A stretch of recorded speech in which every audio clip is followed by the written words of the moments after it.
कि 18 वर्ष की आयु में किया हुआ प्यार भी कोई प्यार होता है। निरा बचपन होता है, महज पागलपन। उसमें आवेश रहता है पर स्थायित्व नहीं, गति रहती है पर गहराई नहीं। जिस वेग से वह आरंभ होता है, जरा सा झटका लगने पर उसी वेग से टूट भी जाता है। एक लड़की है, लड़के की लव स्टोरी है और लव स्टोरी में दो लड़के हैं। एक है संजय जो उसका वर्तमान है, एक है निशीत जो उसका पास्ट रहा है। लड़की का नाम है दीपा, कानपुर में रहती है।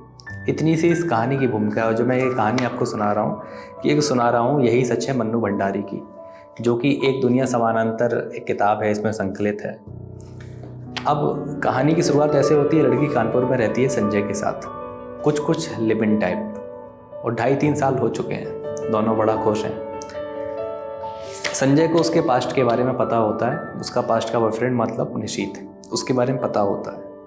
तो लड़की उसे कन्विंस करती है कि देखो वो तो बहुत पहले का था, 18 साल का था, कि 18 वर्ष की आयु में किया हुआ प्यार भी कोई प्यार होता है। निरा बचपन होता है, महज पागलपन। उसमें आवेश रहता है पर स्थायित्व नहीं, गति रहती है पर गहराई नहीं। जिस वेग से वह आरंभ होता है, जरा सा झटका लगने पर उसी वेग से टूट भी जाता है।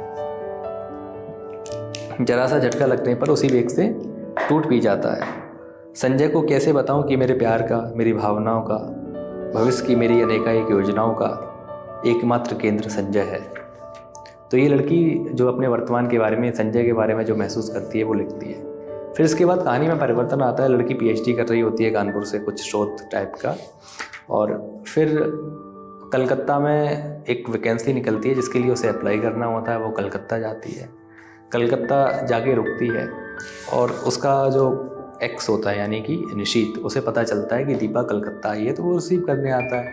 कुछ 3-4 दिन उसके लिए जो व्यवस्थाएं करनी होती हैं, सिफारिश लगवाने वाली, ऑटो से छोड़ना, टैक्सी से छोड़ना, घर ले जाना, ये सब चलता है उन लोगों का। और उसके बाद जो दबी हुई, जिसके लिए जो भी वो कह रही थी कि 18 वर्ष की आयु में किया हुआ प्यार भी कोई प्यार होता है, पागलपन होता है, जब उसके साथ 4 दिन बिता लेती है तो उसे लगता है ये 18 वर्ष वाला प्यार ही प्योर लव है। और जो मैं 2.5-3 साल संजय के साथ कानपुर में बिताए हैं मैंने, वो कहीं ना कहीं छलावा, एक धोखा है। और उन लोगों का कहीं ना कहीं उसके बारे में लिखती है कि जब इसके साथ, निशीत के साथ जब वो रहती है तो संजय के बारे में सोचती है कि याद आता है संजय, तुम निशीत को लेकर सदैव ही संदिग्ध रहते थे। ये सोचती है, उसे बताती नहीं है कि याद आता है संजय, तुम निशीत को लेकर सदैव ही संदिग्ध रहते थे, पर जब मैं तुम्हें ईर्ष्यालु समझती थी। आज स्वीकार करती हूँ तुम जीते मैं हारी। सच मानना संजय, 2.5 साल में स्वयं भ्रम में थी और तुम्हें भ्रम में डाल रखा, पर आज भ्रम के छलना के सारे जाल छिन्न भिन्न हो गए। मैं आज भी निशीत को प्यार करती हूँ, और यह जानने के बाद एक दिन भी तुम्हारे साथ और छल करने का दुस्साहस कैसे करूँ। आज पहली बार मैंने संबंधों का विश्लेषण किया तो जैसे सब कुछ स्पष्ट हो गया। तो तुमसे कुछ भी नहीं छिपाऊंगी, तुम्हारे सामने भी चाहूँ तो झूठ नहीं बोल सकती। ये वो कलकत्ता में महसूस करती है संजय के बारे में, है ना। फिर इसके बाद वो कलकत्ता से लौट आती है, निशीत उसे छोड़ने आता है। फिर संजय के साथ फिर उसकी मुलाकातें होती हैं, और सोचती है कि जैसे ही वहाँ से कन्फर्मेशन आ जाए, प्रेम प्रस्ताव आ जाए निशीत से, मैं संजय को सबको सच बता दूंगी, यही सब कि मैंने 18 साल वाला ही मेरा प्यार है, और जो 2.5-3 साल है ये तो मैंने ऐसे ही गुजार लिए तुम्हारे साथ। वो उसे लेटर भी लिखती है यहाँ से, कानपुर से कलकत्ता। निशीत का कोई रिप्लाई नहीं आता।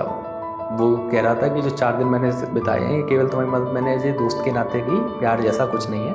और एक बहुत छोटा सा रिप्लाई आता है कि तुम अच्छी तरह पहुंच गई, ये जानकर प्रसन्नता हुई।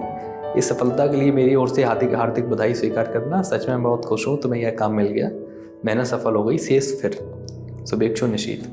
और फिर उसके मन में निराशा आ जाती है, दीपा के मन में, कि जो वो 4 दिन निशीत के साथ बिताए थे उसे लग रहा था प्रेम है, लेकिन फिर से वही सब हो गया। उसने फिर से दुत्कार दिया, और फिर से वो संजय के साथ हो लेती है कि पर मुझसे कुछ नहीं बोला जाता, बस मेरी बाहों की जकड़ कसती जाती है। रजनीगंधा की महक धीरे धीरे तन पर मन पर छा जाती है। तभी मैं अपने भाल पर संजय के अतरों का स्पर्श महसूस करती हूँ, और मुझे लगता है यह स्पर्श, यह सुख, यह छड़ी सत्य है। वह सब कुछ झूठ था, मिथ्या था, भ्रम था, और हम एक दूसरे के आलिंगन में बंधे रहते हैं, चुंबित प्रति चुंबित। ये संजय के साथ है। तो एक लड़की की लव स्टोरी है, डायलेमा में है लड़की, एक वर्तमान है, एक अतीत है। जब वो वर्तमान के साथ होता है या होती है तो उसे लगता है कि वर्तमान ही सब कुछ है, वर्तमान ही सत्य है, जो अतीत था वो झूठ था। और जब वो अतीत के साथ कुछ 4-5 दिन बिता लेती है तो उसे लगता है कि यही सच था, और यही कहानी समाप्त होती है। कहानी का जो शीर्षक है यही सच है। यही ज़िंदगी का सच भी है कि हम सब कहीं ना कहीं द्वंद्वों में फंसे हैं। जिसके साथ मिलते हैं उसे सच मान लेते हैं, बाकी सब झूठ होता है। फिर जिसके साथ मिलते हैं वो सच हो जाता है और बाकी चीज़ें मिथ्या हो जाती हैं, बाकी चीज़ें झूठ हो जाती हैं।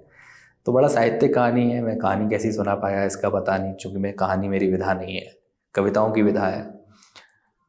तो आप पढ़िए, खुद से पढ़िए कहानी, मज़ा आएगा आपको।